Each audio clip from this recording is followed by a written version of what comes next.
listening to the Art of Wargaming on the Ear Firm Network.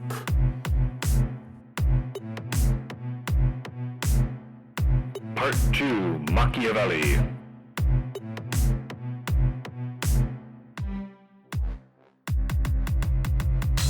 You're listening to the Art of Wargaming on the Earworm Network. This is Yaga Millard. And I'm Thumbs. And tonight we're talking about Part 2 of Machiavelli's Art of War. And it is thick. I know we mentioned this in the last episode, but if you guys are following along at home, I really commend you for getting through this one because, as we've said before, where Sun Tzu is simple and concise in his military analysis, Machiavelli tends to draw a bit more toward the loquacious, if you will. That boy loves words. He does. And all of the words. And of course, translations from that time vary in their accuracy and in their stanza, and so it can be difficult. I understand it can be difficult for folks to be reading translations. So if you are Italian and you're just reading it in the original, I commend you, and I am jealous, and I am working on learning your language. However, if you Even that's got to be kind of hard, though, because you're talking about a couple century old Italian. It's like reading Shakespeare. You can do it, but you have to kind of stop and think about it a little bit here and there. Because nobody talks like that. Yeah. Anymore. Nobody talks like that. Probably nobody talked like that at the time either. No, but it was the style. It was. But yeah, so if you guys are following along at home, we absolutely appreciate that. We understand it's a difficult one to get through. And if you're just listening to the show in order to have us digest it for you, we're here for you today. Before we get into the real meat and potatoes of this particular episode, though, I wanted to talk a little bit about what's been going on in our wargaming experience and to pick a fight with a dead guy. Because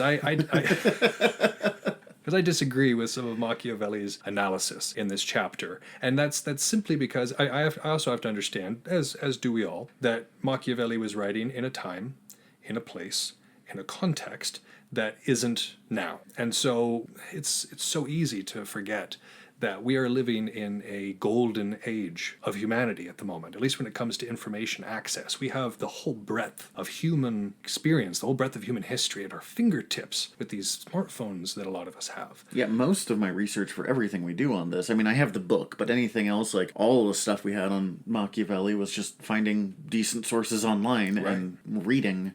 Mm-hmm. I would have taken him months of research to find different copies of things on a single person. Absolutely, and when we're talking about just the access, we've got access to literally everything. As fast as you can read, you can digest it. But like Thumbs was saying, if you're talking about the time of Machiavelli, you were lucky to have a shelf in your library that was actual Roman literature or actual stuff on the material that you wanted. Looking for this information was a lot more difficult. Acquiring and having the time to digest it even more so. We have access to a great deal more information than Machiavelli did. I mean, to really just drive that home, of the tabs I have open just on my phone alone, we have the Battle of Hastings, How to Make a Marion Helmet, a tab about a show called Miracle Workers with Daniel Radcliffe, the late Bronze Age collapse on the Wikipedia, and a article about Charlemagne. I have a definite theme, but still, the fact that I could access all of that in no 4 seconds work there. Yeah, it's incredible. It is incredible the times we're living in. I don't necessarily blame Machiavelli for his lack of information. But he's wrong. But he's wrong on several subjects. To start with, you have to understand that fundamentally Machiavelli is Eurocentric, which is to say that everything he's talking about comes from the European perspective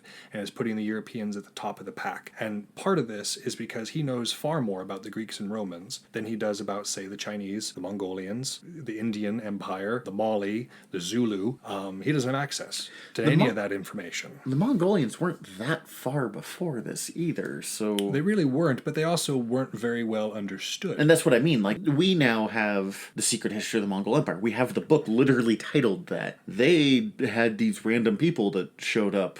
They had stories. They had stories of these wild-eyed horse-riding warriors that would come in on the wind and destroy whole civilizations and then leave as quickly as they came. It was more the stuff of myth than it was history at the time. But we have peeled back the veil and we can see the truth of it all. And so when Machiavelli makes claims like all horsemen armies don't work, and now he's contradicted. Like in the chapter, the character is contradicted when the person he's talking to says, now wait a second, what about the Parthians? They gave the Romans quite a whooping. The Parthians were also Eurasian steppe, right? Like... They were, but Machiavelli responds to that by saying, we're not talking about the Asians.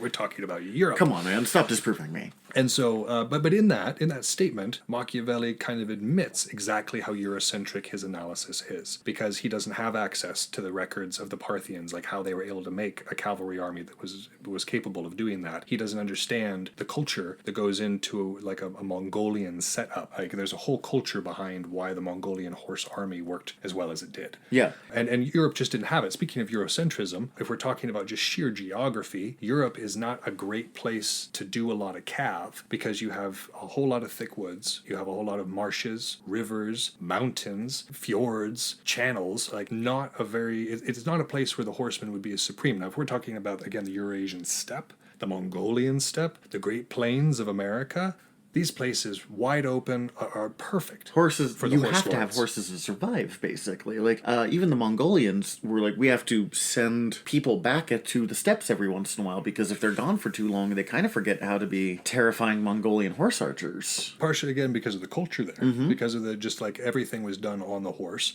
but also the geography allowed for it. Everything's so wide open, and everything, you don't have the same obstacles and dangers to a horse in this area that you would have had in most of Europe. And so I think the biggest reason why you don't see a preponderance of domination, like there's a few ages of the horse in Europe. There's a 100-year war between the age of the horse existed, and it was extremely effective at the time, but by and large, We're never really talking about like 20,000 man all mounted pure cavalry armies who are trained to operate with other sections of the cav, who have specific roles, or who have grown up their entire lives on a horse as a culture. Because again, it wasn't like, says the Mongolians. You can look at it and be like, okay, this was a culture that had been this way for millennia, maybe, living in this sympathetic relationship with the horse. But if you look at the Plains tribes, the Sioux, the Cheyenne, the Apache, and the Navajo, they had the horse for maybe about 100 years, and they built empires. They got on wicked horseback. good on it, wicked fast. So again, in the right geography, the horse is an amazing battlefield adaptation and can absolutely turn the tide. But in the wrong situations, the horse doesn't necessarily perform very well. And our battle today, I'm not going to give it away until we get to the end, but our battle today, I think, kind of illustrates that within this same Eurocentric perspective. Because again, we can look at Asia and we can look at North America and say, absolutely, horse armies can do well. To use a wargaming term here, because why not? In the meta of Italian warfare in his era, when we're talking about little city-states with like 30 miles of territory around them, in that meta, horse armies are not really a thing. Right. Armies with horses are a thing. So, like, to have cav for a maneuverability factor, to like have a screen or whatever the case may be, absolutely. Flankers. Yep, scouting unit, absolutely. But they were not the core of the army. And so this is the perspective that Machiavelli is coming from on this. In case you were reading along and being like, wait a minute, what does it mean all horse armies don't work? They absolutely have worked. We have 3,000 years of history, like up to the point of black powder. But Machiavelli didn't have that. He had much more limited access than we do. So I'm not saying we're smarter than Machiavelli. We just have a more We got better complete tools. picture. Yeah. The other thing that I wanted to pick a fight with the dead guy on was his analysis of the javelin, because he's always so praiseworthy of the Roman kit. Everything about the Romans, their armor, their fighting style, their training. He's just all about the Romans. But at the very beginning of this chapter, he confesses that he does not understand why the Romans would carry around a spear with them, because the Roman style was very in close melee combat. The spear wouldn't be useful for the style of combat they were doing. So he's like, well, they just end up throwing it away anyways, so why would you bring it on the field? To throw it away. That's the whole reason. Yeah, you're not, like, when they're saying they're throwing it away, they're not just, like, dropping it, being like, well, that was a mistake. Oh but, gosh, like, that was just a piece of weight that I carried out here. they're freaking throwing it. Right. And in particular, when we're talking about javelins, if you do any sort of war, like physical war gaming, like Belagarth, SCA, Dagger here, that sort of thing, our javelins are reusable. They go, they plunk somebody, and then conceivably the idea is just you pull it out of the person, and then you keep using it. The Roman javelin, or pilum, Actually went through people. and was designed for a completely different purpose. Imagine a shaft of wood that is very heavy, designed to be heavy, and on the end of it is a long point ending in the spear tip.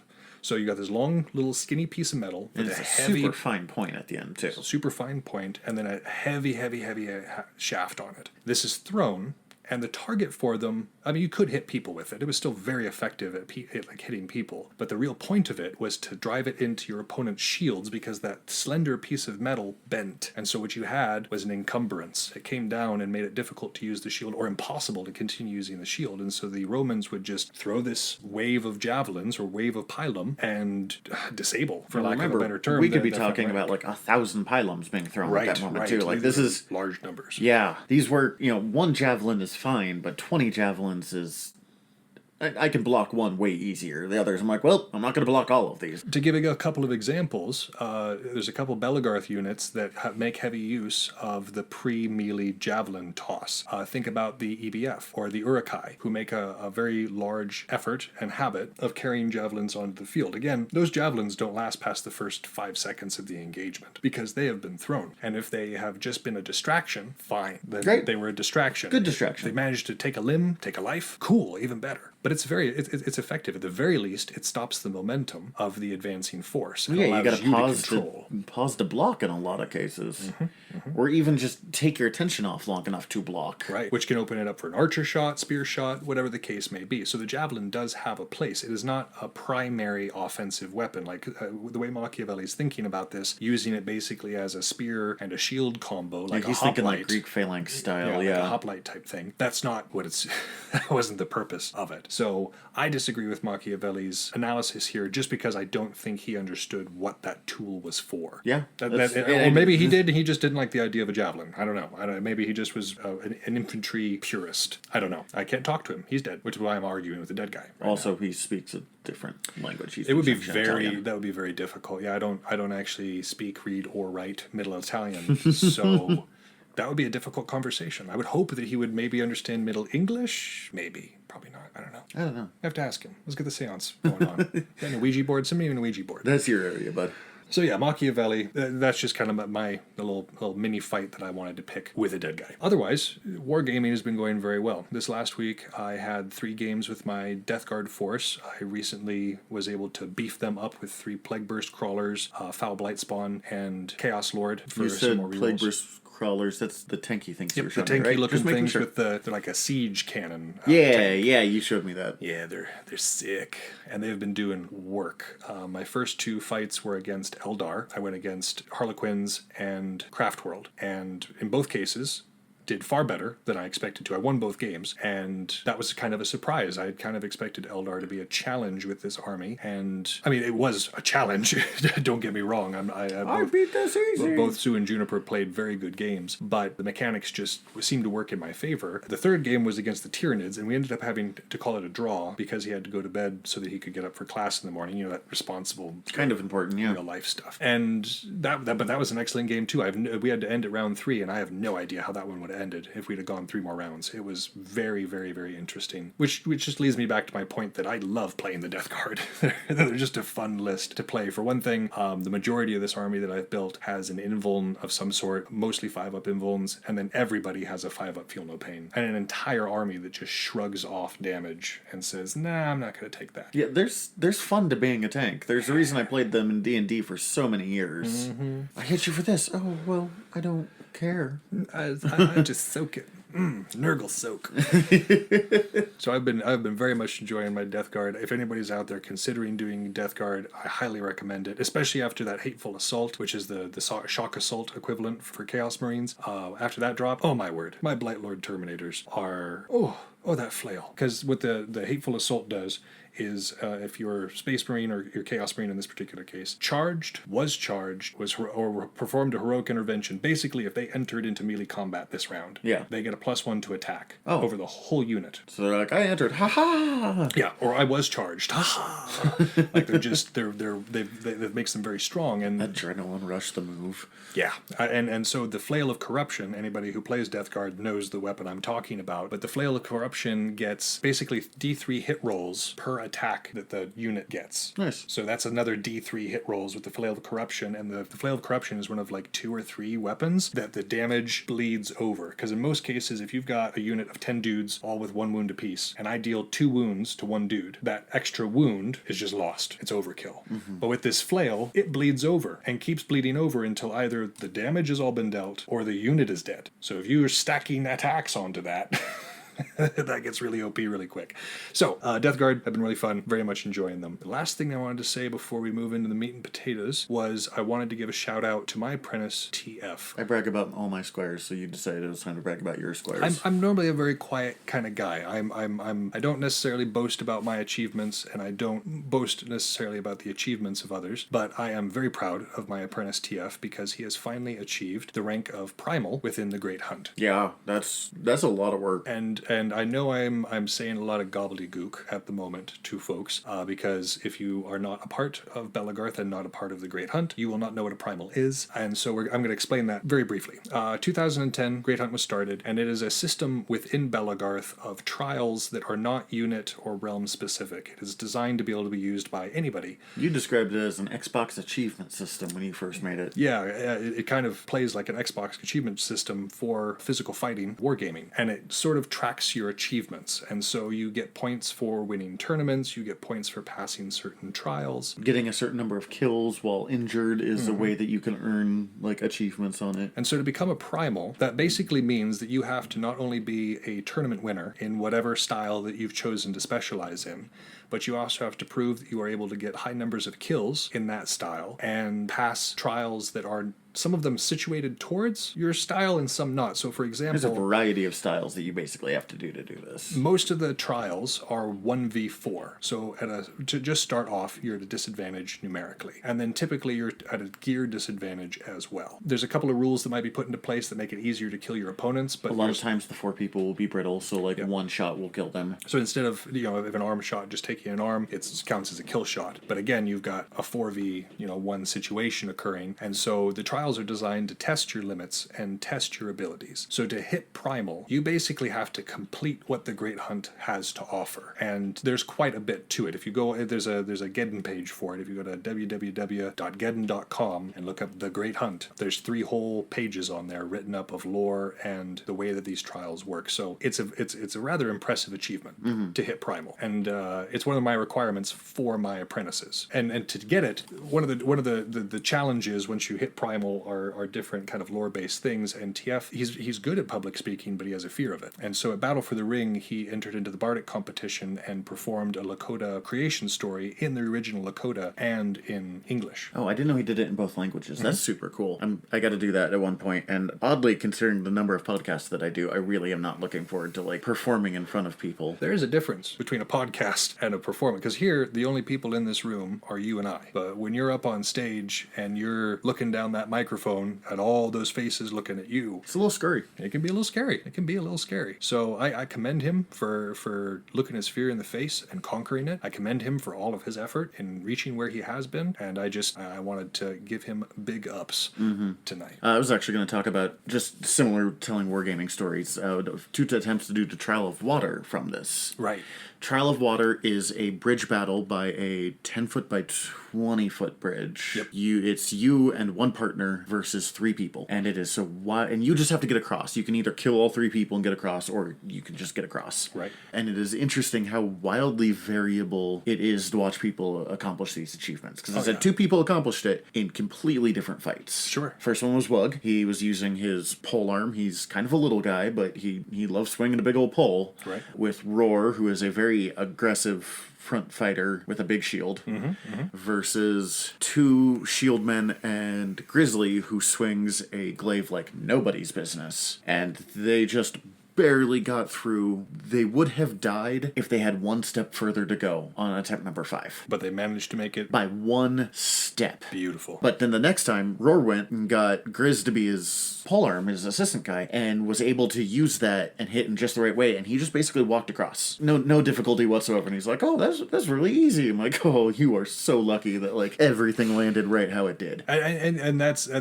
drills home another good point, is that these trials work people in different ways, and they can be challenging to different people in different ways. Like you were saying, Wug was having a difficult time with it. Oh, yeah. And managed to just kind of just squeak in. While he did the effort, it was a struggle. And I would put these 2 at about the same skill level on the field. Like, different setups, but... Like you were saying, that Roar was able to just walk through it, basically. I had a similar experience with the Trial of Air. This is one where it's just you, and you're against 4 archers. 3 archers and Yes. arrow gatherer, but it's basically a person with a single blue who's there to harass you. Yep, they're there to run for arrows, and they're to stand between you and the archers so that the archers can shoot you. And I found it to be nigh impossible. It took me 9 attempts at the trial of air to get it. That's 5 attempts per try, 9 times. So I was getting up towards 45 attempts at this trial of air. Just about everybody else I've seen take it walks through it their first or second time. Yeah, Tethian got it on his first try. Yes, and I You consider were myself... real mad about that. I'm Not faster. at Tethian. I'm faster than Tethian.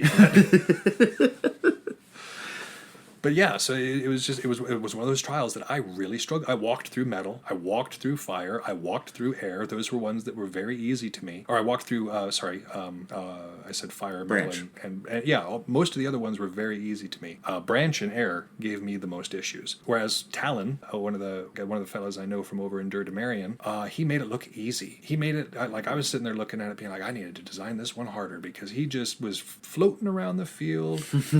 He looked beautiful. And so it's different. Or Kaji, the first time Kaji did it at the same time that Tethian did it. Just walked right through it. It was the very first time. I haven't succeeded on Branch yet, so don't feel bad. But that's just to say that, like, based on who you are and where your strengths are on the battlefield, the Great Hunt is designed to test your weaknesses and your strengths accordingly. So if you've reached Primal, to get back to where we were originally talking, you have passed all of these. You have shown your strength in like 6 different places. Mm-hmm. It's impressive. So yeah, again, to all the primals out there and to TF, our newest primal, congratulations. But I think we're about ready to get into this meat and potatoes. Let's talk about the thing that people are listening to us to talk about. Right on.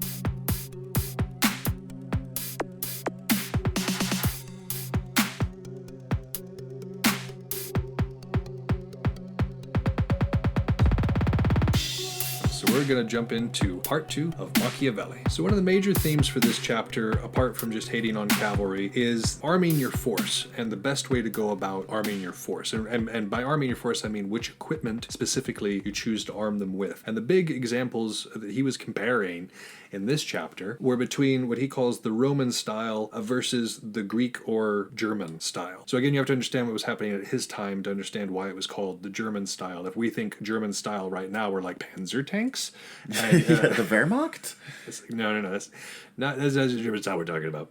Or so it was more the spear. So when he's comparing the Greek and the German together, it was because of the large spear formations that they relied upon. Whereas the Roman was more of a mixed infantry tactic, where you had a proclivity of like a sword and board technique. So you had the big Heavy shield. infantry, too. Yeah, heavy infantry. So you had armor, Shield. big shield, and Generally then a sword. a small sword and a dagger that were made for close-in, mostly stabbing fighting. That was the majority of what the Romans did, was stabbing, not so much slashing with their gladius, is what it was called. And if they could get close, which they were really good at, they were unbeatable by these people with minimal armor and a spear. Oh, you had an example from one of the Persian conflicts of that. In the Greco-Persian Wars, or I guess accurate term would be the Greek border wars, because it's really Persia's the big guys in this, but, Battle of Thermopylae, stuff like that. Herodotus even talks about in the final battle of those wars, what really won it was the fact that the Greeks had armor. Right. Because the Persians, first of all, they were an Assyrian army, so armor wasn't super heavy. They did have some. They did have shields, but they were largely wicker shields. Yep. And the Persians took it even farther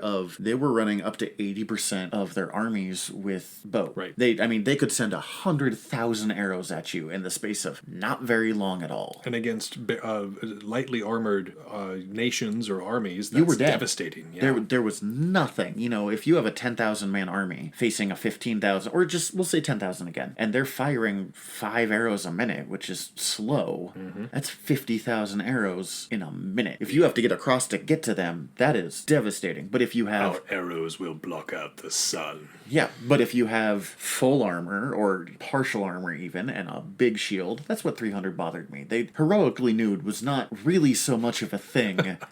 Now, that being said, the Spartans wouldn't have had a huge amount of armor. They would have had basically shin guards, greaves, big shield, and some of them would have had some, like a chest piece of something like that. But they largely relied on their shin guards and their big-ass shield to keep them safe. But we can't understate how important, like, in these wars, especially in this one I'm talking about, having a helmet and a breastplate, how much that affected everything. As I said, Herodotus himself said that it's not that the Persians were less brave or even less well-trained, it's that they were underarmed. And Machiavelli Machiavelli touches on this too. He talks about the differences in conflicts, and one of the reasons he brings up the Germans is because in some recent conflicts that were occurring in his time, they were suffering some pretty horrendous losses to smaller forces that were just using mixed infantry. They weren't dedicating purely to this all-spear technique, or really to any all technique. But Thumbs touches on the next most important thing, which Machiavelli talks about, which is the importance of armor. These heavily armored, like the Romans, for instance, part of the reason they were able to conquer their known world was because they wore full armor. The Celts did not. Yeah, they could take more hits. Did not. Yeah, and so it was a matter of suffer more hits, and they could be more bold in their tactics and have it pay off. So armor, it was not only huge here, but it's also huge in wargaming too.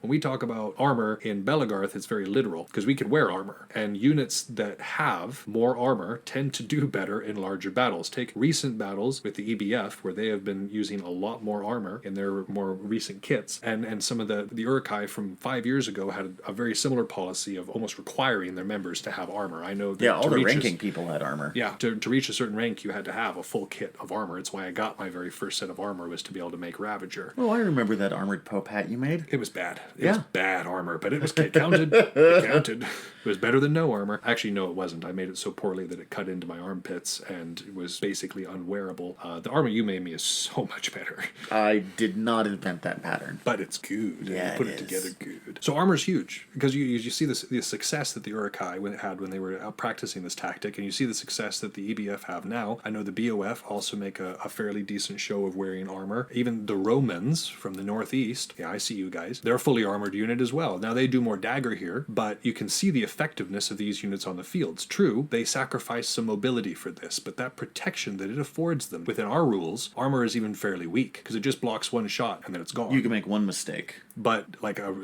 chainmail shirt can take a lot of abuse before it's done fighting, and so armor is very useful, not just historically speaking, but even in the physical wargaming. But if you take this even to the Warhammer 40k level, part of the reason that the Death Guard work so well isn't just high invulnerables. You were talking about it just before. Yep, they've got high invulnerables. Most of this army has invulnerable saves. Most of them are able to shrug off shots just through their feel no pains. But the other huge part is that Nurgle things are tougher. So like most infantry, like the toughest infantry you're typically going to find in 40k is a toughness of 4. That's basically your heavy infantry. That's where infantry stops, and you start going into your vehicles. Yeah. When you start doing like 5-6, that's light vehicles. Death Guard infantry starts at 5. Okay, so they're automatically just...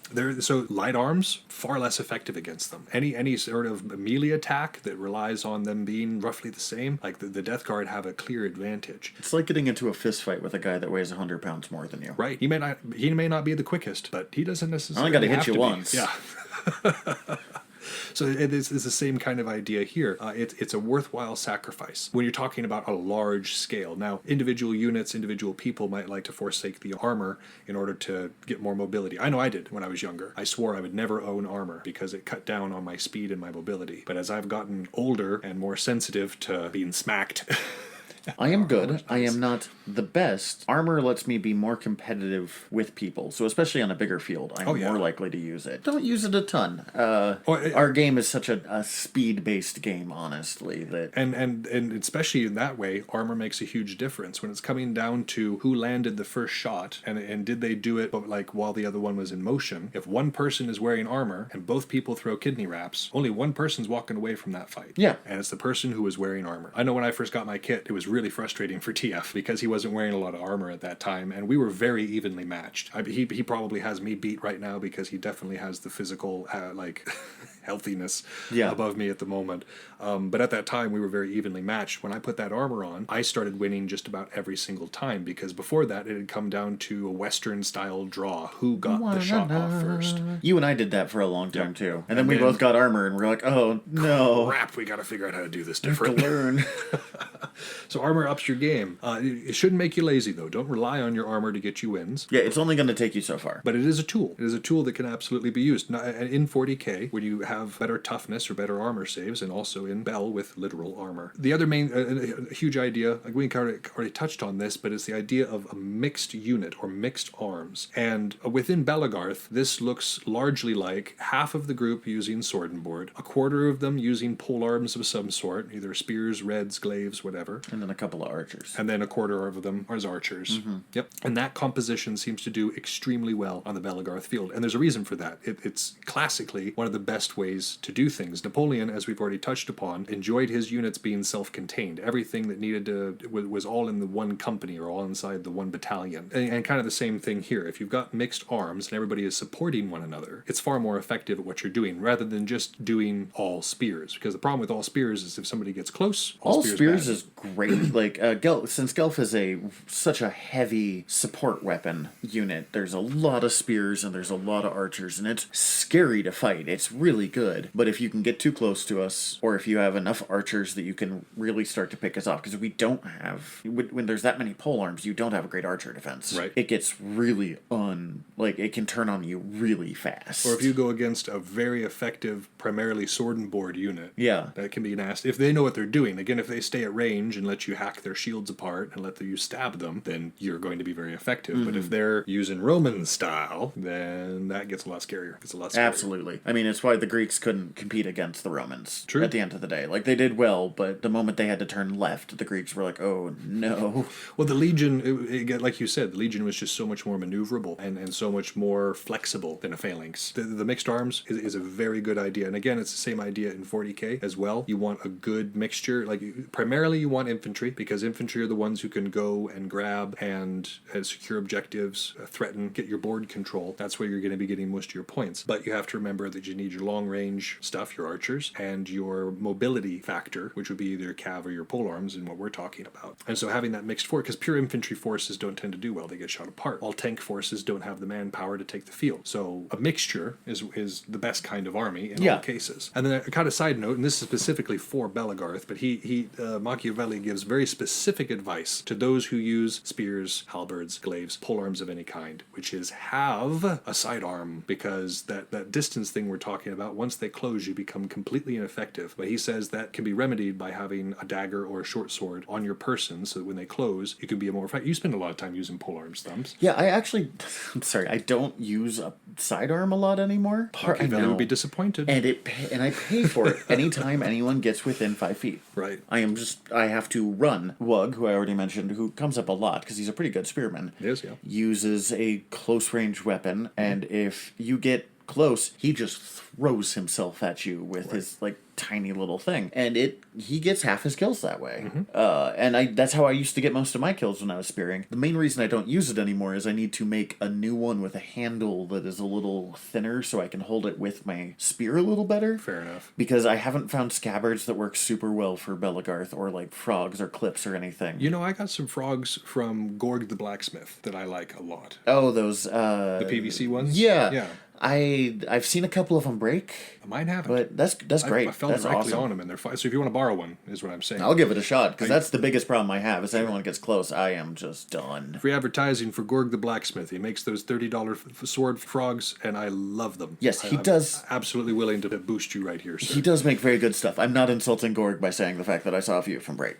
I'm sorry. But whatever you need to do, polearm users, make sure that you have yourself a sidearm, because it makes you so much more effective on the field, and makes it so that whoever's going against you has to think twice before rushing you, because it's not just a guaranteed kill. If I can't just run up the spear and kill somebody, I gotta be a lot more tactical about it. Also, a buckler or a backpack shield. Very good points as well. Just little bits of armor. I mean, it's not armor, but armor. It's not technically armor within Belagarth, but you're still armoring yourself. No, these are all good points. So anything else on arming your force? No, that's pretty, varied up. Right on. Well, the next portion of the chapter that a lot of this chapter was hitting on Cav. The other real substance I got from this chapter was on the subject of training and the purpose of training, kind of like the mindset when you're going into it. When I was reading this section, it reminded me of, I was watching a documentary on some of the Congo police force that was being sent out to take on Boko Haram a few years ago. And there was one sergeant within this unit that was extremely popular. All of his men loved him, and just every time he wasn't on duty or in the bush doing military duty, he was working out, lifting weights, doing push-ups, doing sit-ups, going for runs. He just was constantly working out. And the documenter kind of gets confused at one point and is like, you have training, you have these exercises, why are you constantly doing this? And he looks at him as though the answer is totally obvious and says, train hard, fight easy. Yeah. And it was just one of the most simple things I've ever heard. And I was like, that is the most true thing I have ever heard. If if you train hard, you fight easy. This guy is constantly working when he's in his off time so that when he's on the field of battle, it's nothing. It's just another workout. When I was in the Montana Conservation Corps and I was working out in the woods, doing trail work and hiking 10 miles a day and all that stuff, I was really worried at first that I was going to lose some of my fighting ability because I wasn't able to fight as often. But I got back and I was doing even better just because I was in the best shape of my life and I had cardio. Yeah, I definitely. It was one of the reasons I wanted to do the Montana Conservation Corps was because when you and TF would come back, Pop up and just fight for like 4 hours straight, being like, "This is great." it's just like, how the heck are they getting this energy? I have never reached that top point again, and I probably never will again. But that's okay. But it's something to aspire to, and it's not say again. All of us have busy lives. I'm sure most of the people listening to this podcast are working full-time jobs or going to school. They don't have time to disappear into the woods for 10 days at a time. Exactly. And so there's only so much that can be expected of us. But that being said, I've absolutely noticed that those who physically train their bodies do better in something like Belagarth. Those who physically train their minds do something better in things like 40K. Because, I mean, we've been talking about Belagarth in terms of endurance, but let's talk about 40K for a second. Let's talk about being on your feet for a day, 2 days, 3 days, depending on the tournament, where you're needing to remember all these rules, you're needing to remember your tactics, you're responding to what your opponent is doing, you're trying to do so over the roar of the room around you. You're likely doing so while stressed, lack of sleep, and lack of good nutrition. There is absolutely an endurance that comes to that as well. Anybody who wants to train competitively for anything needs to train their body for what they're doing. So even though with something like physical wargaming, it's a bit more obvious, for Warhammer it's just as important, because if you're not able to play the full game, if your body gives out before round 6 and you start getting sloppy because you just want the game to be over, your feet are hurting, your knees are hurting, your legs are tired, whatever the case may be, you've given a clear advantage to your opponent, who if they're fresh and ready in it, yeah, they've got it. They've got the advantage. This might be kind of cheating, but I'm going to add in for like arming yourself in that case. It's not just what you're arming your stuff with, but like making sure you have water. Making sure you have a snack if you need it, and it's something that's actually like that's part of my helpful. When I go to, even when I'm just going down the hill, I'm not even doing massive tournaments. I just go down the hill occasionally for a game. I make sure to stock my backpack with what I'm going to need. I make sure I bring a snack. I got a bottle of water in there. You know, I've got whatever I might need while I'm down there. Yeah, if you're going to be a couple hours, like be prepped for it to be a couple hours. And that's a game that's going quick, where you're not enjoying one another's presence and chatting about irrelevant stuff. Because like when Kaji and I get together for a game, they go on. You get about 3 rounds, and he's got to go to bed. Yeah, because the 3 rounds took 8 hours. Jesus Christ. Again, we like to chat, Kaji and I. The training is so. For instance, if Kaji and I ever actually want to go to a tournament, we've talked about it. We're going to start bringing a chess clock to our games so that we can just make sure that we're staying under time. Oh, I like that. Yeah, and it's becoming more and more common in 40K tournaments to bring a chess clock so that somebody can't slow game you. Because I've been to tournaments before where I knew all my rules really well just here in town. I knew my rules really well. I was moving really quickly, but my opponent either had a super large army or didn't know their rules that well, and their rounds lasted so much longer than mine. There was a time limit on each of the matches, and so we'd get through like the 3rd round. The TI would call it, and like in one particular case, I was going against some Tyranids, and if it would have gone on for one more round, wildly changed the game. I would have won, because I had already decimated his forces. He had gotten some early points, but I had decimated what he had on the board, and the next 3 rounds was going to be me playing cleanup. He won because the game ended on turn 3, but he was slow playing me the entire time, and I was just so vexed. I was so vexed because I was like, I was doing well, I was doing the right thing, I was doing my strategy, and so at that point I resolved the next tournament I go to, I'm bringing a chess clock. 40K kind of tourneys 40K strategies I'd never would have considered before. Slow playing somebody? Yeah. It's cheap. If you're a slow player, you are cheap as hell. And I do not care for you. Lark will throw the shade. I will throw that shade. Not very strongly. I'm not much of a thrower these days, but I will toss that shade gently and expect you to catch it. Yes. What's our next thing here? Sorry, I don't have a continuation of that.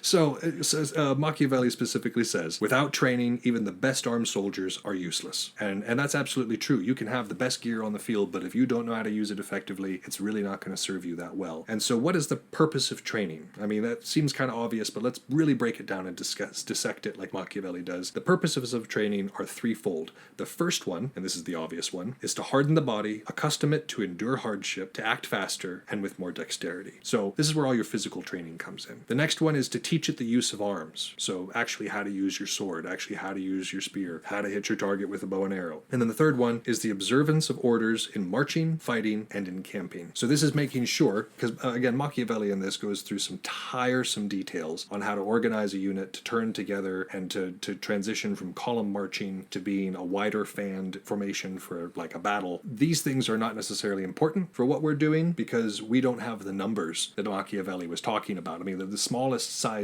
group that he talks about in here is about the size of most of our events. Yeah, a few hundred people. Yeah, so our units do not get to the size of where the organization that he talks about is going to be truly useful. But that being said, he has some very good pointers on how to organize what we do have. Let's go back to the top. This idea of hardening the body, accustoming it to endure hardship. How do you accomplish this? Well, the obvious answer is through the physical training. He encourages calisthenics, basically body weight training, so push-ups, sit-ups, jogging, going for hikes, anything that involves your body moving through its environment and using its own weight. Yep, cardio's huge. He also encourages increased weight. So when you're going on those hikes, having a weighted backpack. Or for the longest time, one of the things that I did as a fighter, there was a brief fad in Stygia for doing this, was to wear weights while fighting. Dragon Ball Z style. Yeah. Yeah, I'm sorry. I know that's... I'm sure you were thinking Machiavelli style, but... Yeah, I was. I had recently read Machiavelli, but everybody told me I was Naruto. I was doing something from Naruto, I think. Oh, that would have pissed you off. Yes, it did. And then the whole point of this is that if you can learn to be fast with the weights on, it will make you that much faster with the weights off. And then, of course, he encourages pel work. And so a pel is just an object that you practice your swings on. And so I know I keep promising the 12 shots are coming. I've had a couple of you write into me saying, hey, didn't you a few months ago say you were going to do a 12 shots? What are these video? 12 shots? Yes, I did say I was going to do that. Yes, I dropped the ball. Yes, it is still coming. So I appreciate your patience on that particular matter. Doing any sort of forms, any sort of like that kind of sword work increases your familiarity with the weapon and with using it as a body. They always say that the sword should be an extension of your arm. How do you do that? You should become as familiar with the sword as you are with your own arm. So you need to use it a lot. Maybe not for the same functions. I don't think that cooking a full meal or doing your taxes with a sword are going to be quite as effective, but it's a tool. It has its function. The more practice you have with stuff, the better you'll do. We'll get people in who already have the physical, like who are already in really good shape and expect to do really well. Either athletes or martial artists or something like and that. not understand why they are not, like, they'll do fine, but it's only taking them so far, and not understand why they're not getting farther. And the reason of that is really training. It's just time, it's familiarity with what you're doing. You don't have to stop and think about it before you respond. And what does that training need to look like? Like, what is the, like, if you are a trainer, if you're trying to help one of these newer people progress, what does that look like? Well, Machiavelli has some advice for that as well. He says that training should look like this. It goes from correction, so the correction of whatever they're doing, making sure they're holding it right, they're standing right, they're throwing their shots right. Please don't lean on the tip of that sword, or you are leaning forward too far. I know I've told you this 40 times, but we're fixing it now so you don't have to break a habit. It's easier to, like, not learn in the first place. So with this correction comes improvement, and from improvement comes courage, because Machiavelli's reasoning is that somebody who is competent at what they're doing is also going to be more confident at what they're doing. I think that is a fairly... It's pretty straightforward, yeah. That's a very solid assertion. It's good alliteration for a different language, too. Like, it translated well. It did. And all this starts best, the younger you can start, the better. This is not to say, I'm not trying to discourage people who are coming to the sport later in life, in your 20s or 30s. My War Master didn't start until he was fairly late in life, and he made quite a name for himself and achieved quite high Yeah, standards. there's definite advantages to starting later, too. Like, it's not all one side, but it's nice to... Physically speaking, it is easier to start young and train your body. Both Thumbs and I started when we were 15, 14. Yeah. And so literally over half our lives has been physically being trained toward this. Yeah, my muscle memory is on point for some stuff. Me too. I've lost a lot of muscle mass, but I can throw a kidney wrap still. I will never forget how to throw a kidney wrap. So this training, though, this exercise, Machiavelli says that it happens in two different ways, and I think this kind of depends on what your unit/realm is gearing for in terms of member engagement. Because in a republic, he says that this exercise needs to happen at home. In an empire, it needs to happen in the army, like all practicing together. And I would say that with this particular analogy, that Stygia is more like a republic. We get together and practice on Sundays, and we do some engagement, some classes with our noobs. We don't do a much formalized training. No. And so we're more of a republic in this way. We expect people to go and train themselves and then come and get the finer points hammered out as a group. Whereas I've seen realms like Durdamarian or Wrath. Yeah, Wrath is very... who are very involved with their new people, have very rigorous training regimens, and function a bit more like an empire in that particular regard. I will say the only warning on this kind of thing, because you do want to train your new people, and we've been working on being better on that while still being as weirdly independent mountain men as we are, that you want to train them, but you also need to make sure that they have their own room to experiment and make mistakes and develop their own style. Absolutely. I have seen vets hold on too tight to new people, and there starts to be a lot of conflict there as they're trying to determine who they are, while the vet is basically, without meaning to, trying to make them a little version of themselves. Yeah. Right. I think all of us were guilty of it at some point in our career before we realized that people needed this room to grow, because we're all just so happy. Once you get to a point, even that first level of mastery, where you're able to even teach the basics to somebody else, it feels so good. Oh, yeah. And to be fair, I'm not saying there's not people going the other way. I have a habit of giving people a bit too much free rein sometimes. I could be probably accused of the same. Yeah. I'm largely in. My war master instructed me by letting me instruct myself. Yeah, in a lot of ways. I described my squireship as Dio pulling the ripcord and seeing what happened. That's what happens when we do this. Oh, there he goes. So, on this idea of training, though, what is the most effective way for this to occur? He advises that play becomes training, and training becomes excellence. So, I think the point of this is that it really should be fun. If your drills or your exercises or what you're doing isn't fun for you, Then why are you doing this? one, why are you doing it? Two, you could be doing something else. For instance, for me, if I'm just sitting at home and I'm just lifting weights, that's not really fun. That's not something I very much enjoy. Now, if I'm lifting weights while watching Game of Thrones, Oh, I can't do that. I've tried. I but love it. I get I too love it. distracted. Well, I guess I've been doing this since I was in the military, so keeping a 10 count in my head is whatever. Oh, and I get it too. Like, I have to go to a specific location is kind of my thing more than anything else. Sure. But I'll put on an audiobook and enjoy whatever weird stuff is going on at the time, or a podcast. Or a podcast. Hey, sorry. Music is huge too. Like when I'm doing my forms, I always have music on and I turn it into a little bit more like a dance. And so it's a matter, it becomes a flowing motion that, I mean, if you fought against me, you've seen this. You like when I tell people that my footwork comes from dance classes, they're not surprised because I'm kind of a twinkle toes on the field. It gives You me great also mobility. have that kind of like waltz movement shape with your movements. I do like my triplet form. 1, 2, 3. 1, 2, 3. 1, 2, kill. 1, 2, kill. 1, 2, kill. And spin. Just for flourish.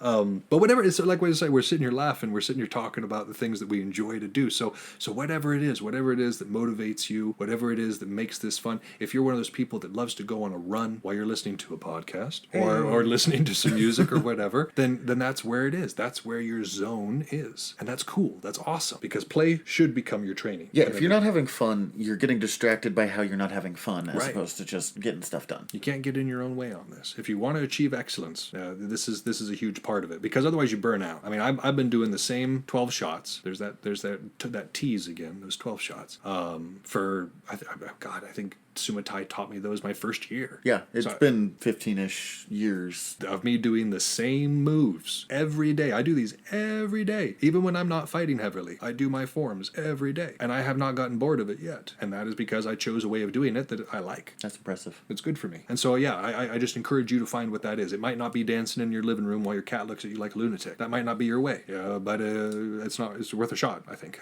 Yeah, who knows? So this idea of fun also needs to be countered with the idea of discipline, because if you just have people run willy-nilly on the field, nothing really gets done. So if you've noticed, the best, most effective units are ones that are able to work toward a common goal together and are disciplined in their action. So where does this discipline come from? It doesn't just come from drill, because I've never seen the BOF out there standing at salute while the flag goes up in the morning and eating in under 3 minutes in the chow hall. That military efficiency is not there, and yet That's not why we're there. on the field, it is there. And so where does that come from? What is this discipline? Well, one of the big things is having the right right number of officers. Again, Machiavelli presents a very, very precise equation for coming up with the right number of officers, but with our lower numbers that we typically see on the field, It's a little different. it's a little different, but it's about right. For every 10 or so people, you should have some sort of commanding officer, whether that's a sergeant position or a lieutenant position, and what that looks like within your unit structure is up to you. But for about every 10 people, you want to have somebody who's in charge. Well, and this was a common thing throughout history. We've always, just as a species, seemed to like the 10 people number. We do have 10 fingers. It's easy for us to calculate.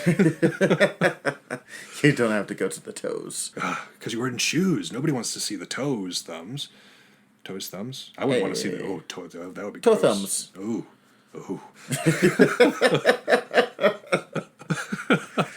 Oh, that's what we get for recording so late at night. It gives us that certain level of delirium that I think makes us endearing. I It's hope our it makes charm. us endearing.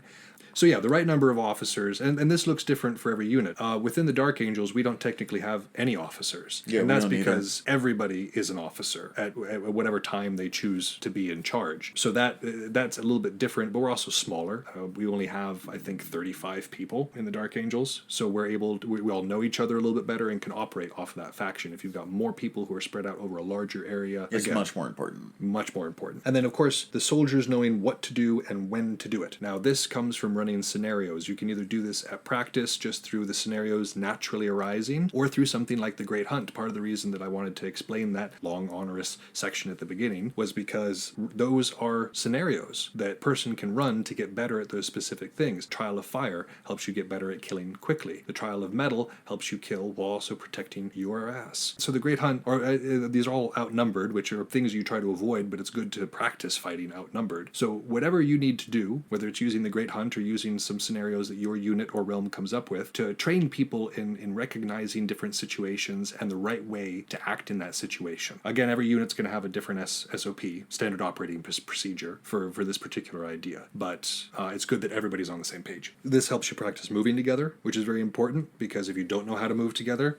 you're not going to. The nice thing about units, since we don't have time to train all the same way, is we tend to gravitate towards people who already move similar to what we do. We get very typecast, that's Yeah. for sure. And for instance, the Dark Angels all basically fight how I fight. Like we've all got our individual styles, but we're similar enough that we can come together and fight together. Fighting you is fighting a bunch of sneaky assassins. Fighting us is fighting a wandering wolf pack that gets distracted really easily. Yeah. Fighting the EBF is being charged by Turkey. I always thought about fighting the EBF as like the Emperor's champion from like Japanese history. Like Yeah. one of the best sword people in the world, or in the kingdom, would be the Emperor's champion. Of course, all decked out in the regalia and using their Super nice gear. and their presence as much as their actual skill. Yeah.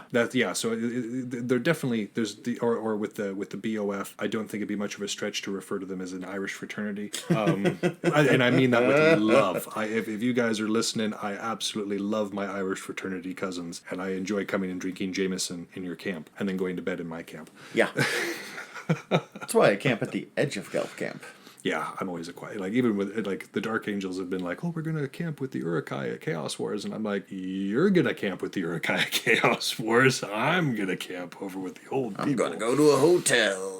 God, wouldn't that be nice? Someday we'll afford I'm not that. a fan of it myself, but I get why people do. I'm achy these Yeah, days. I get it. As I get older, it makes a lot more sense. So, again, this discipline is partially to do with people knowing what to do and when to do it, but the officers are just as important. There's pros and cons, though, to clear officer demarcation, to making sure that your officers are clearly defined on the field of battle. The pro, obviously, is that everybody knows who the officers are, knows where they are, and knows who to listen to. The con cons, is that everybody they know who knows you who the are. officers are, yeah. I, as an archer more these days, I love to look for the person who's hollering the most on the other team. If that person is not wearing a helmet, You're gonna shoot him in the head. I'm going to shoot him in the head. It's also really intimidating when the person being like, now we're going left, punk. Mm-hmm. Oh, no. What happened to the dude? Who's gonna tell us what to do? I know he's fine, but still. So yeah, obviously the downside of having an officer who is clearly marked is that they are also a target for the snipers, because as a person on the other team, I want to make sure that I cut the proverbial head off of the snake as quickly as possible. That means the other people are trying to do the same. So clearly demarking your officers can be a disadvantage as well. And really, it's what kind of army are you running? What kind of battle do you need to do? Well, and especially if you talk about the era of combat we're talking about earlier, a lot of times the head officer was also the head of state. It wasn't just ending a battle, it was risking ending a war. And destabilizing a nation. Yeah.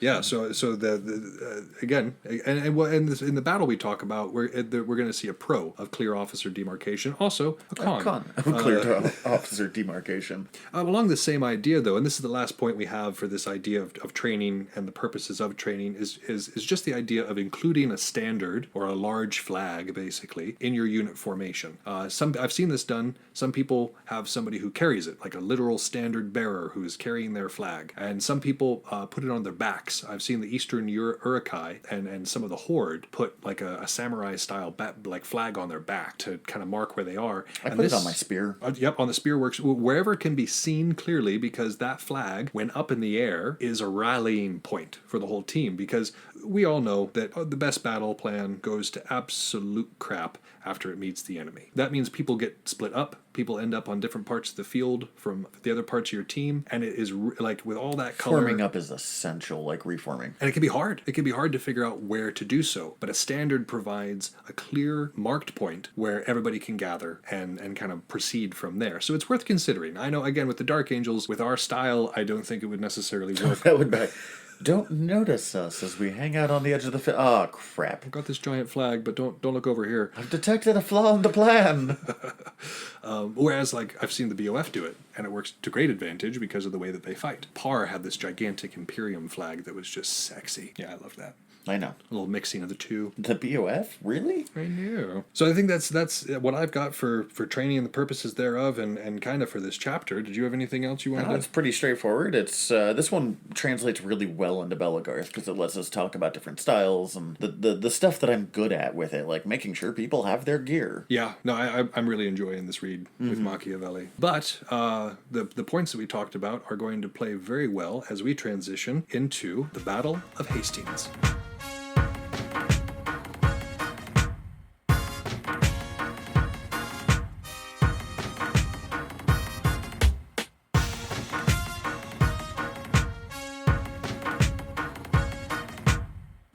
So, I didn't actually know much about the Battle of Hastings before we started this. Like, I knew roughly when it happened, and I knew that it led to the Norman conquest of England. Right. But I didn't know any of the details of this, so this was actually a really interesting read for me. And this is one of those battles that kind of like Agincourt, which is one of the earlier ones that we had spoken of. These are common names in the Western lexicon. They've been talked about so much that we have a kind of cultural familiarity with them. I found that not a whole people know details of what occurred. When we are talking 1,000 years ago, this is about 500 years before Machiavelli's time. Yeah, this was 1066. We're just starting to come out of... I know Dark Ages isn't entirely appropriate. We don't have as much in that era between the fall of the Roman Empire and this early medieval period. Right. And there was a lot of chaos, a lot of what just appears to be family drama, because there's a whole lot of relation. Absolutely family drama. Like, everybody's related. Like, all these royal families of Europe, for the most part, this is the point where they start to become extremely interconnected. I mean, like, right now, we know that, like, the royal families of Europe, they're like a tea drop away from relation to the other royals in Europe, because it's just so... The Habsburgs and it was just so prevalent. But at this time, it was starting. There was already some of that starting, and so I don't know. There's a lot of this stuff that very much resembles a soap opera in a lot of ways. This person is married to that person's sister, and they have a feud going, which led to this, which led to that, which led to a person over there who's the cousin dying for reasons that no one understands. Yep. I could literally be talking about a soap opera or early medieval history. Yeah, especially English history. So this is fun. This is fun stuff to study. It's fun stuff to talk about. And Hastings was important because this was the Norman invasion of England. As we were researching this, of course, we're going through and we're seeing all these Saxon names, and I was just kind of commenting to myself, myself, I am so glad that we got rid of a lot of that Saxon influence in our naming. There's still some of it, but none of these names are just purely unpronounceable. If any of my family ends up listening to this, I apologize for how terribly I'm going to pronounce Norwegian names, considering how deeply Norwegian my family is. Yeah, I mean, but if we try to sit here and I was trying to pronounce something in Russian, I think I would bugger it up just as much. Oh, yeah. We apologize for English being our first language. We didn't choose it, but this is the way it is. Only language, I wish. I've got 7 under my belt. You're going to Greece, aren't you? You should probably start learning Yeah, some Greek. I'm going to work on that. Yeah. So framing this a little bit for you, Edward the Confessor had been king. He slipped into a coma, and in January of 1066, passed from this world. There is a lot of debate as to what happened, whether or not he woke up and spoke to anybody, made any of his last wishes known. There's not a whole lot of records, but there's a whole lot of claims, Yep, which is where this every battle. royal has a different claim for what happened here. Yep, this started a war of succession because there were several people who felt like they either had a strong claim to the throne, felt like they deserved it in some way, or just kind of wanted to participate. Yeah, I guess. I just wanted it. No real excuse, I just want it. So let's frame this a little bit. We're gonna talk about the Battle of Hastings, but first I want to talk about this year that precipitated Hastings. There's 4 main players that are kind of worth noting in this time frame. Two of them are named Harold. Two of Just them are warning named you. Harold. So we're going to try to differentiate them. Harold Godwinson is the English Harold. He was the Earl of East Anglia. He was also known as Harold of Wessex. And then the other Harold is Harold III or Harold Hardrugra. Heard a French chef, or Swedish chef. Harold III. We're going to go with Harold III of Norway. So there's 2 Harolds here, and one of them is Harold Godwinson, and the other one is Harold III. That's how we're going to differentiate them. We're going to start with Harold Godwinson. He was the brother-in-law of the king, and the closest by means of proximity and by means of relationship to Edward the Confessor. He was like in the castle. Yeah, like a member of that court when it all went down. So they were very close. It is reported by Harold that Edward, on his death, as he was dying, woke up long enough to say, "Take care of the kingdom," or Protect the kingdom. Protect the kingdom and his widow. And Harold took that to mean become king. So there was a moot of sorts that was convened, and they basically decided very quickly, right after he died, that Harold would become the king. The widow backed him up, but, like, to be fair, I mean, it might have been entirely true, or it might have been just the safest place for the widow to go when there's this guy with swords right there being like, I would like to be the king, so he said that I should protect it, right? Yeah, totally protect it. Yeah. And of course, there's also the element that it might have been a usurping move. It happened very quickly. The counter to this is that it happened around the time of a festival that the people would have been gathering anyways. So the fact that all these nobles were there might not have been some plan of Harold to take the throne. He could have just been insanely lucky. Yeah, and was in the right place at the right time and was the right dude. But there was some disagreement with this. For instance, we have William of Normandy, who was the Duke of Normandy, and he is the first cousin once removed of Edward the Confessor, and he also feels like he has a claim to the throne. More along the lines, he felt like Harold stole it. He basically rallied support to go and take it. He claimed that him and Edward had made a deal, that if he died first, Edward would get both countries. Normandy, yeah. And if Edward died first, he got England, which is insane to me, if you think about it. That's like telling the Prime Minister of Canada, if I die while I'm in office, you can just have the United States. Think of how weird that sounds in a modern Not perspective. trying to diminish Canada in any way. Or the other way around. Or the other way around. But it's a bizarre claim to have. Not to say that it didn't happen. We weren't there. We don't know. Pretty standard of the time, actually. Like, it happened more than you would have thought. Yeah. So William laid claim to the throne. Next, and this is where we start getting into the really good soap opera portion of the show. Before we can even deal with William, before Harold can deal with William, he has to do with this. He has to deal with 2 other folks, and the first one is Tostig. His brother. Was Harold's brother. And they were kind of on the outs. There had been this rebellion. It didn't really go so well. As a result, for the fallout, Tostig ends up exiled. Now, it looks like Harold did this for everybody's best. It was to protect Tostig and to ensure peace in these northern kingdoms, because Tostig was from Northumbria. Tostig got mad. Yeah, he didn't appreciate it. He didn't so much like this judgment of this newly crowned monarch, and so he decided to outsource. I think is the term. And this is where we run into our fourth and last player in today's scene. Other Harold. Other Harold. Harold III, Harold, unpronounceable Norwegian name. And he was invited to this party. He had just had a failed invasion of Denmark, was feeling kind of feisty, and he gets this invitation from Tostig to come and invade England. And he's like, I'm not up to anything. I mean, at the time, England wasn't a huge superpower. It had only recently become in any way united. Up until this point, you had these kingdoms of Wessex, the kingdom of Northumbria. Tiny fiefdoms all across the island. And they were independent for the longest time. Well, it was getting easier to access each other. Like the ocean trade was getting way better around this time. Yep.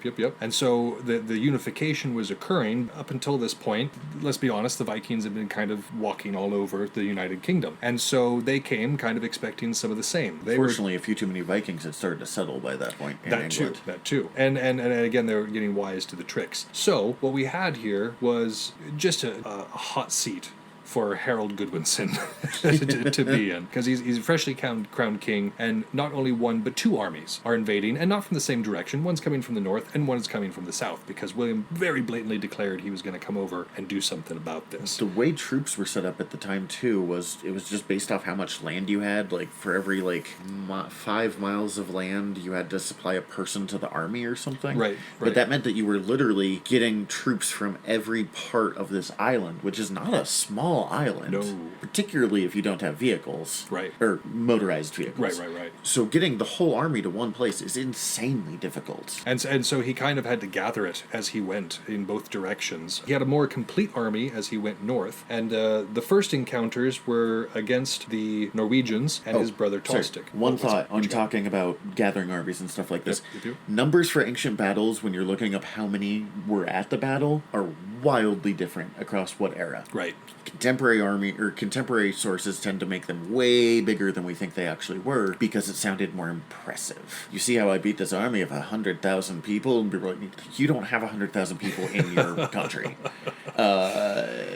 For example, we think that British Harold, not other Harold, Goodwinson had about 7,000 troops at a time-ish. Other people were up to 10,000. And so, again, we're dealing with smaller numbers at this point, but definitely not negligible numbers. Yeah. And the first battle actually went to the invaders. Harold III and Tostig won a small battle at Fulford on the 20th of September. And they were very much emboldened by this and continued to press onwards, and then were defeated at Stamford Bridge 5 days later. They were also executed at Stamford Bridge. So it did not last long. It did not last long. So they invaded, they had one little success, and then they got smashed. But before Goodwinson had a chance to celebrate his success, he learned that William had established a beachhead down in Pavensey. So this is on the 28th of September. So if you remember, that Battle of Fulford was the 20th of September. 5 days later, you've got Stamford Bridge, and then on the 28th, there's a whole new front that has opened up in the south. And in this era, a single battle could end you, so having a slightly beat-up army is not small for dealing with stuff. And so as he proceeded south, he recruited people as he was going, being like, did you already contribute your levy? Even if you did, we need more troops. Yep. And so just kind of picking up scattered... He didn't have time to cover the whole country. I've heard him get talked at it for that. That's the mistake he made. But if William got into the lands... It would have been over. Because William had a well-prepared force. William had a decent-ish claim to the throne, and the longer he spent in country, was more chance for him to recruit other nobles to his side. And suddenly he gets all the men from that fiefdom. Exactly. So it was even though it may have seemed wiser to have gathered a larger force before going to meet William, it really was on Harold's mind to be fast in this. The celerity did matter, because he needed to secure the country as quickly as possible to make sure that it stayed unified, because it hadn't been unified that long. Well, and he also didn't have much cavalry. No, he so traveling was always slow comparatively. And we're talking about dispositions, like you said. Harold would have had roughly 7,000, mostly infantry, very few archers, negligible amount of cavalry. And then William arrived with roughly 10,000, and they were half infantry, and then a quarter cav and a quarter archer. Do you remember earlier when we were talking about mixed units being more flexible and more useful on the field? William definitely came with a more prepared mixed unit. He also had the time to prepare it Yeah. and wasn't scrambling to defend his country. I feel bad here because all the people I was reading about were like, Harold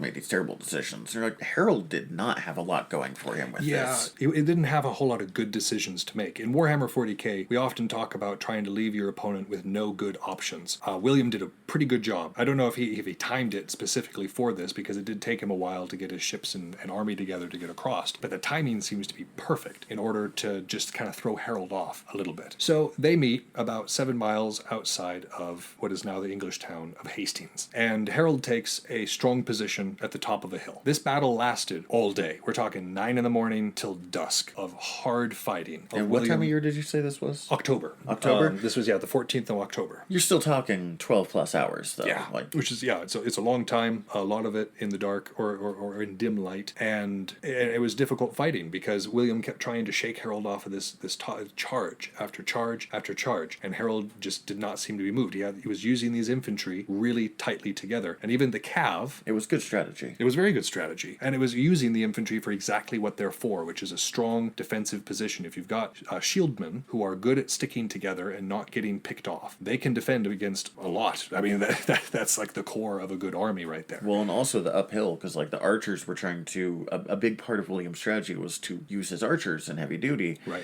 But archers shooting uphill is pure tough. shield, yeah. And then there weren't very many arrows coming back at them, so they had a really diminishing case of returns on that front. Exactly. So it was a hard fight for William, and it was a hard fought battle. And as it was going on, it looked as though Harold was going to win just from sheer perseverance, sheer endurance on this hilltop. And then he made a mistake. Why he made this mistake is up for debate, because what occurred was there was a cavalry charge. This cavalry charge faltered and retreated. The shield wall then broke formation to pursue, at which point the cavalry turned around and picked them off because they were no longer in that close formation that they could protect one another. This is what cavalry wants. This is what cavalry want. So whether or not this was intentional is what's up for debate. Could have been an intentional feint, trying to draw them off the mountaintop with something that looked like an easy kill. Another source said that William was rumored dead. Mm-hmm.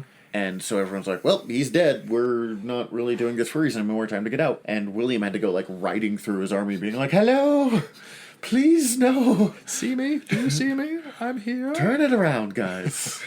So again, it was a long time ago. It's hard to know exactly why it happened. But once it happened, it was hard to undo. The shield wall could not be quite reformed to the effectiveness that it was. And then Harold Goodwinson ended up taking an arrow to the eye. As I was saying before, aim for the officers. And without its head, without its leader, without its king, the army faltered and retreated. And then after several more skirmishes, William was crowned King of England. Well, and they ended up, multiple times they fell for this, like, retreating chart, or, like, a fake retreat, and then turn around and attack. Right. Apparently Harold was just desperate to end this. Sure. But, because this is the first time, might have been an actual, like, break. But after that, he goes, oh, Harold will step out really easily.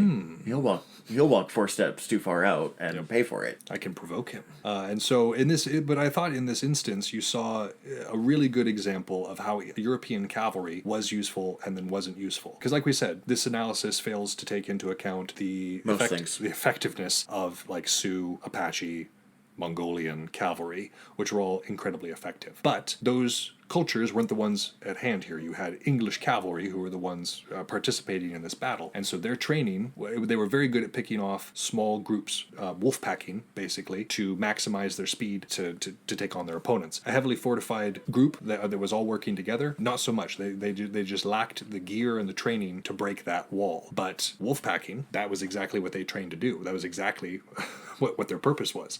And basically what cavalry is. Basically what cavalry is, at least within this function. But yeah, so again, I thought this was a really good example of where cavalry could be effective and where it wasn't, and how it ended up turning this battle to one side's favor, just through that mobility and the ability to draw an opponent out and then take advantage of that immediately and not have to reform and come back together for it. And again, the implications of this battle cannot be overstated, because Harold Goodwinson was the last Anglo-Saxon king of England. After that, you had Norman kings, and then the Norman influence just grew. And because of the fact that Edward the Confessor had spent so much time in Normandy in his youth, and of course William had come from Normandy himself, the French influence and the English, like this kind of cross-contamination of cultures between France and England, this was one of the big points where that started becoming more common. The French that you use in your everyday language, when you say hors d'oeuvre, it's because of here. This is the reason. This is when it started. So the long-term implications on Western culture from this particular battle, it was very important. It's huge. Like, I'm just sitting here thinking about this, being like, oh man, like, to an extent, the fact that I'm sitting here thinking about this right now can be traced back to this specific battle. Because the way our culture's set up. If the Norwegians would have won it would, like, the country, England would have looked totally different for the next several hundred years. If the English would have prevailed, fascinating. like the Anglo-Saxons would have prevailed, like, we could do a whole what-if episode, because this is one of those bizarre points in history that it seems like there was a lot of hinging. Now, that might be some Anglo-centrism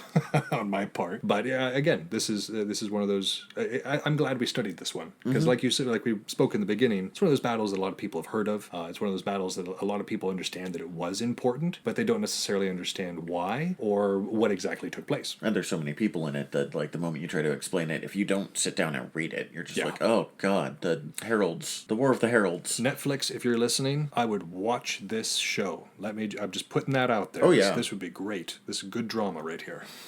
Ugh. Well, do you have anything else on the Battle of Hastings? No, I think we're pretty much set there. I need to, every time I do this, I'm like, I need to read more about this era, which is awesome. Again, the fact that we're learning more and more about this through it and getting more ideas for additional podcasts, I like it. So yeah, I think we have some plugs that we want to include. Let's now that we've gone through the basic episode, you should like us on whatever you follow. You should subscribe to us. You should give us a review. I'm told 5-star reviews make us bump up higher, but honestly, just give us reviews. Tell us how we're doing. Just any reviews, any feedback. We absolutely love to engage with y'all, learn what's working, what's not working, what you would like to hear from the show. So absolutely, please get in touch with us. Follow us on social media. We're on Instagram at Art of Wargaming Podcast. You can email us at artofwargamingpodcast@gmail.com. And we're on Facebook at The Art of Wargaming. Is it The Art or Art? It's The Art of Wargaming. Okay. So for Facebook is the only place that we use The Art of Wargaming. Sorry guys, we know it's confusing. Whatever.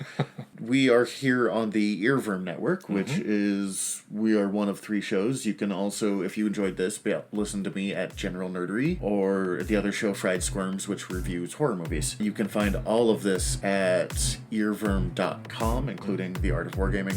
Like, share, comment, critique. We would love to... Would love to hear from you. Indeed. But until next week, when we're covering The Art of War, Part 3, this is Yagamalark and Thumbs, signing off.